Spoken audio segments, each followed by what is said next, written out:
ವಿಧಾನ ಪರಿಷತ್ ಚುನಾವಣೆಯಲ್ಲಿ ಅಡ್ಡ ಮತದಾನದ ಭೀತಿ ಎದುರಾಗಿದ್ದು ಸದ್ಯ ಈಗ ಕಾಂಗ್ರೆಸ್ನಲ್ಲಿ ರೆಸಾರ್ಟ್ ಪಾಲಿಟಿಕ್ಸ್ ಶುರುವಾಗ್ತಾ ಇದೆ. ಇಂದಿನಿಂದ 3 ದಿನಗಳ ಕಾಲ ಕೈ ಶಾಸಕರು ರೆಸಾರ್ಟ್ಗೆ ಶಿಫ್ಟ್ ಆಗಲಿದ್ದಾರೆ. ಬಿಡದಿಯ ವಂಡರ್ಲಾ ರೆಸಾರ್ಟ್ನಲ್ಲಿ ಒಟ್ಟು 150 ರೂಮ್ ಬುಕ್ ಆಗಿದೆ. ನೋಡಿ, ಪರಿಷತ್ ಚುನಾವಣೆ ಹಿನ್ನೆಲೆಯಲ್ಲಿ ರೆಸಾರ್ಟ್ ಪಾಲಿಟಿಕ್ಸ್ ಶುರುವಾಗಿದೆ. ಇವತ್ತು ಕಾಂಗ್ರೆಸ್ ಪಕ್ಷದ ಎಲ್ಲಾ ಶಾಸಕರು ರೆಸಾರ್ಟ್ಗೆ ಶಿಫ್ಟ್ ಆಗ್ತಾರೆ.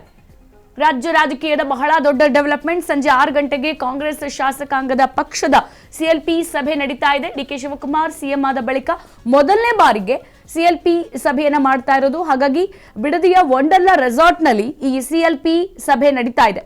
ಇವತ್ತು ನಾಳೆ ಕಾಂಗ್ರೆಸ್ ಶಾಸಕರು ರೆಸಾರ್ಟ್ ನಲ್ಲೇ ಠಿಕಾಣಿಯನ್ನ ಹೂಡಲಿದ್ದಾರೆ ಅನ್ನುವಂತಹ ಮಾಹಿತಿ.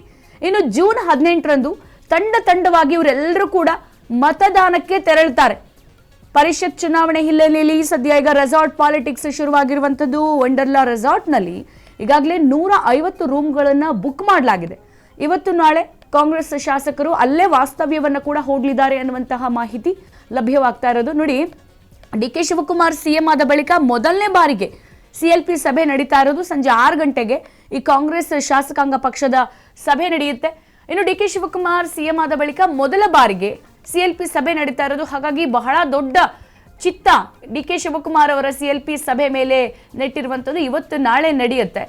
ಇನ್ನು ಈ ವೇಳೆ ನಮಗೆ ಬಹಳ ದೊಡ್ಡ ಅಚ್ಚರಿ ವಿಚಾರ ಅಂತ ಅಂದ್ರೆ, ನೋಡಿ, ಈಗ ಅಡ್ಡ ಮತದಾನದ ಭೀತಿ ಹಿನ್ನೆಲೆ ರೆಸಾರ್ಟ್ ನಲ್ಲೇ ಶಾಸಕರಿಗೆ ತರಬೇತಿಯನ್ನು ಕೂಡ ಇಲ್ಲಿ ಕೊಡ್ಲಾಗ್ತಾ ಇದೆ. ನೋಡಿ, ಅಡ್ಡ ಮತದಾನ ಮಾಡುವಂತ ಸಂದರ್ಭದಲ್ಲಿ ಶಾಸಕರು ಹೆಂಗಿರ್ಬೇಕು, ಯಾವೆಲ್ಲ ರೂಲ್ಸ್ ಫಾಲೋ ಮಾಡಬೇಕು, ಹೆಂಗ್ ಮತದಾನ ಮಾಡಬೇಕು ಅನ್ನುವಂಥದ್ದನ್ನೆಲ್ಲ ಅಲ್ಲಿ ತಿಳಿ ಹೇಳಲಾಗುತ್ತೆ.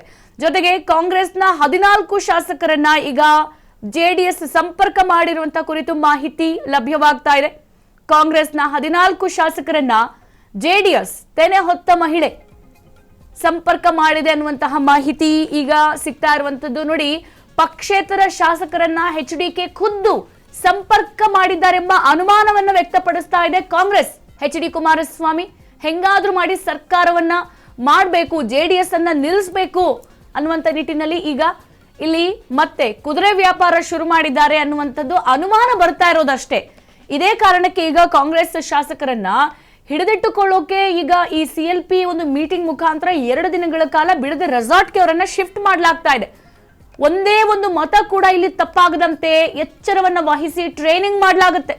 ನೋಡಿ, ಒಂದೇ ಒಂದು ಮತ ಕೂಡ ವಿರುದ್ಧವಾಗಿ ಬೀಳಬಾರ್ದು.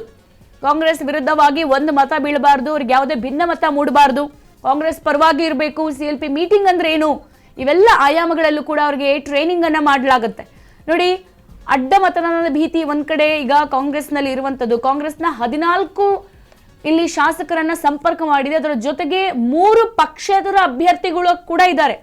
ಓವರ್ ಆಲ್ 17 ಶಾಸಕರು, ಕಾಂಗ್ರೆಸ್ನ 14 ಶಾಸಕರು ಜೊತೆಗೆ 3 ಪಕ್ಷೇತರ ಅಭ್ಯರ್ಥಿಗಳನ್ನ ಈಗ ಜೆಡಿಎಸ್ ಸಂಪರ್ಕ ಮಾಡಿರುವಂತಹ ಮಾಹಿತಿ ಹೊರಬಿದ್ದಿದೆ ಅಂತ ಹೇಳಲಾಗ್ತಾ ಇದೆ. ಈ ಹಿನ್ನೆಲೆಯಲ್ಲಿ ಈಗ ಅಡ್ಡ ಮತದಾನದ ಭೀತಿ ಈಗ ಕಾಂಗ್ರೆಸ್ಗೆ ಶುರುವಾಗಿದೆ.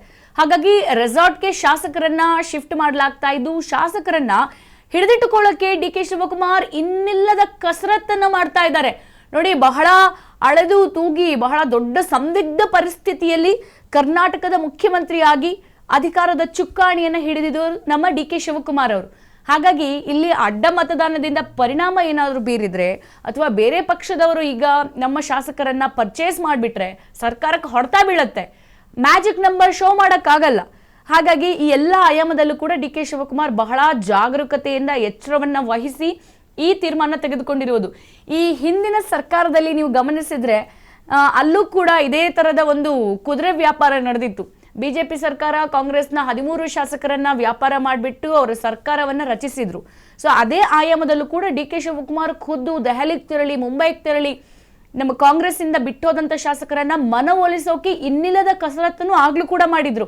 ಹಾಗಾಗಿ ಶಾಸಕರು ಪಕ್ಷದಿಂದ ಬಿಟ್ಟು ಬೇರೆ ಪಕ್ಷಕ್ಕೆ ಹೋದ್ರೆ ಎಂತ ಎಡವಟ್ಟಾಗುತ್ತೆ ಅನ್ನೋದು ಡಿಕೆ ಶಿವಕುಮಾರ್ ಅವರಿಗೆ ಬಹಳ ಚೆನ್ನಾಗಿ ಗೊತ್ತು.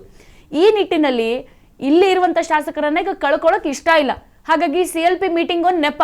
ಆ ನೆಪದಲ್ಲೂ ಕೂಡ 2 ದಿನಗಳ ಕಾಲ ಶಾಸಕರನ್ನ ಹಿಡಿದಿಟ್ಕೊಳ್ಳಾಗುತ್ತೆ. ಆಲ್ರೆಡಿ ಈಗ ಜೆಡಿಎಸ್ ಪಕ್ಷದ ನಮ್ಮ ಕೇಂದ್ರ ಸಚಿವ HD ಕುಮಾರಸ್ವಾಮಿ 14 ಜನ ಕಾಂಗ್ರೆಸ್ ಶಾಸಕರು ಹಾಗೆ 3 ಜನ ಪಕ್ಷೇತರ ಅಭ್ಯರ್ಥಿಗಳನ್ನ ಆಲ್ರೆಡಿ ಕಾಂಟ್ಯಾಕ್ಟ್ ಮಾಡಿದ್ದಾರೆ ಅನ್ನುವಂತಹ ಅನುಮಾನ ಕೂಡ ಈಗ ಡಿಕೆ ಶಿವಕುಮಾರ್ ಅವರಿಗೆ ಬಂದಿರುವಂತದ್ದು. ಈ ನಿಟ್ಟಿನಲ್ಲಿ ಕಾಂಗ್ರೆಸ್ ಶಾಸಕರು ರೆಸಾರ್ಟ್ ನಿಂದಲೇ ನೇರವಾಗಿ ವಿಧಾನಸೌಧಕ್ಕೆ ಬಂದು ಮತದಾನವನ್ನ ಮಾಡುವಂತ ಆಯಾಮದಲ್ಲಿ ಎಲ್ಲ ಪ್ರೀ ಪ್ಲಾನ್ ಮಾಡಲಾಗಿದೆ. ನೋಡಿ, ರೆಸಾರ್ಟ್ ನಲ್ಲೇ CLP ಸಭೆ ನಡೆಯುತ್ತೆ. ಅದಕ್ಕೆ ಮತ್ತೆ ಪ್ರತ್ಯೇಕವಾಗಿ ಬೇರೆ ಎಲ್ಲೋ CLP ಸಭೆಯನ್ನ ಮಾಡೋದಕ್ಕೆ ಜಾಗ ನಿಗದಿ ಮಾಡ್ತಾ ಇಲ್ಲ ಇಲ್ಲಿ DK ಶಿವಕುಮಾರ್ ಅವರು. ಒನ್ಸ್ ಅವರು ರೆಸಾರ್ಟ್ ಒಳಗೆ ಹೋಗ್ಬಿಟ್ರೆ ಲಾಕ್ ಆಗ್ತಾರೆ. ಆಮೇಲೆ ಡೈರೆಕ್ಟ್ ಅಲ್ಲಿಂದಲೇ ವಿಧಾನಸೌಧಕ್ಕೆ ಬಂದು ಮತದಾನ ಮಾಡ್ತಾರೆ. ಸಿಎಂ ಆದ ಬಳಿಕ DK ಶಿವಕುಮಾರ್ ಅವರು ಮೊದಲ CLP ಸಭೆಯನ್ನ ಇವತ್ತು ನಡೆಸ್ತಾ ಇದ್ದಾರೆ. ಇನ್ನು ಸಂಜೆ ವಂಡರ್ಲಾ ರೆಸಾರ್ಟ್ ನಲ್ಲಿ ಇವತ್ತು ಮೀಟಿಂಗ್ ನಡೀತಾ ಇದೆ. ಇಲ್ಲಿ 5 ಅಭ್ಯರ್ಥಿಗಳಿಗೆ 5 ತಂಡಗಳಾಗಿ ಮತ ಹಾಕುವ ಬಗ್ಗೆ ಇಲ್ಲಿ ತರಬೇತಿಯನ್ನ ನೀಡುವ ಸಾಧ್ಯತೆ ಇದೆ. ನೋಡಿ, ಒಂದೊಂದು ಟೀಮಲ್ಲಿ 5 ಜನ ಈ ತರದ 5 ಟೀಮ್ ಅನ್ನ ಇವತ್ತು ಮಾಡ್ತಾರೆ.